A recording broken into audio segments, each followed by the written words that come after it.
মধ্য ফেব্রুয়ারিতেই হবে জাতীয় সংসদ নির্বাচন, একই দিনে হবে গণভোট।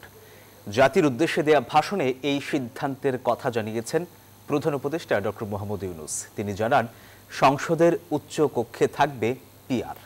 আর এছাড়া সংসদের প্রথম 180 দিনে সংবিধান সংশোধন করা হবে এবং পরবর্তী 30 দিনে গঠন করা হবে উচ্চকক্ষ। জুলাই সনদ বাস্তবায়নের আদেশ অনুমোদন দেওয়ার কথাও জানিয়েছেন প্রধান উপদেষ্টা। ফেব্রুয়ারিতে জাতীয় নির্বাচন ইস্যুতে সব রাজনৈতিক দল একমত হলেও বিভক্তি দেখা দেয় জুলাই সনদ বাস্তবায়ন ও গণভোট ইস্যুতে।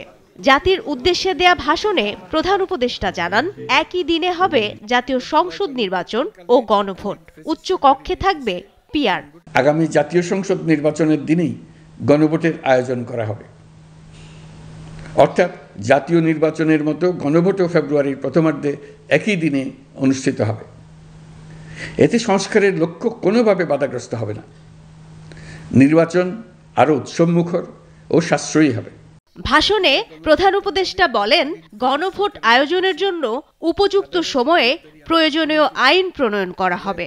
জুলাই সনদের আলোকে গণভোটের ব্যালটের প্রশ্ন নির্ধারণ করা হয়েছে এবং গণভোটের দিন 4টি বিষয়ের উপর একটি মাত্র প্রশ্নে হ্যাঁ বা না ভোট দিয়ে মতামত জানাবে বলে জানান তিনি। গণভোটে সংখ্যাগরিষ্ঠ ভোট হ্যাঁ সূচক হলে আগামী সংসদ নির্বাচনে নির্বাচিত প্রতিনিধি নিয়ে একটি সংবিধান সংস্কার পরিষদ গঠিত হবে।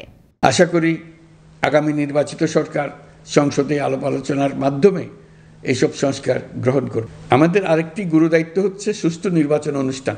আমি ঘোষণা করেছি যে আগামী ফেব্রুয়ারির প্রথমার্ধে জাতীয় সংসদ নির্বাচন অনুষ্ঠিত হতে যাচ্ছে। এই নির্বাচন উৎসবমুখর, অংশগ্রহণমূলক ও সুষ্ঠুভাবে অনুষ্ঠানের জন্য আমরা সব প্রস্তুতি গ্রহণ করছি। প্রধান উপদেষ্টার ভাষণে জানানো হয়, নির্বাচনকালীন সময়ে তত্ত্বাবধায়ক সরকার, নির্বাচন কমিশন এবং অন্যান্য সাংবিধানিক প্রতিষ্ঠান জুলাই সনদের আলোকে গঠিত হবে। আগামী সংসদ হবে 2 কক্ষ বিশিষ্ট। জাতীয় সংসদ নির্বাচনে দলগুলোর প্রাপ্ত ভোটের অনুপাতে 100 জন সদস্য বিশিষ্ট একটি উচ্চকক্ষ গঠিত হবে এবং সংবিধান সংশোধন করতে হলে উচ্চকক্ষের সংখ্যাগরিষ্ঠ সদস্যের অনুমোদন দরকার হবে।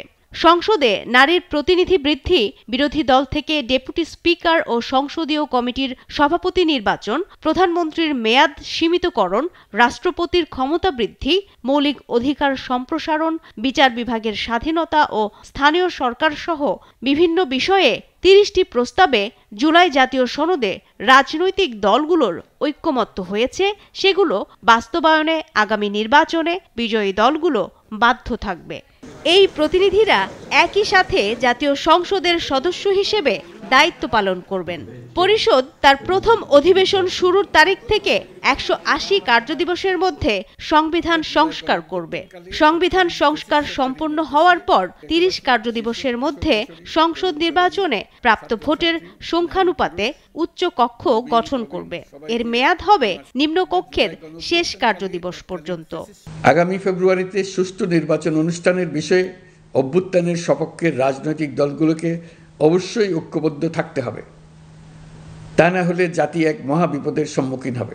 এই সম্পর্কে আমি আগেও একাধিকবার আমার আশঙ্কা প্রকাশ করেছি। ফ্যাসিবাদের বিরুদ্ধে 2024-এর জুলাইয়ে মৃত্যুর মুখোমুখি শির উঁচু করে দাঁড়িয়ে দেশবাসী যে ঐক্য গড়ে তুলেছিল, আমরা জীবিতরা যেন অল্প স্বল্প ভিন্নমত ও লঘু বিবাদে জড়িয়ে তার মর্যাদা ক্ষুণ্ণ না করি। জুলাই বিপ্লবের সুফল ধরে রাখতে সবাইকে ঐক্যবদ্ধ থাকার আহ্বান জানান প্রধান উপদেষ্টা। সংগঠিত হত্যাকাণ্ডের মারুফা রহমান, নিউজ 24, ঢাকা। তৎকালীন ফ্যাসিস্ট সরকারের নির্দেশ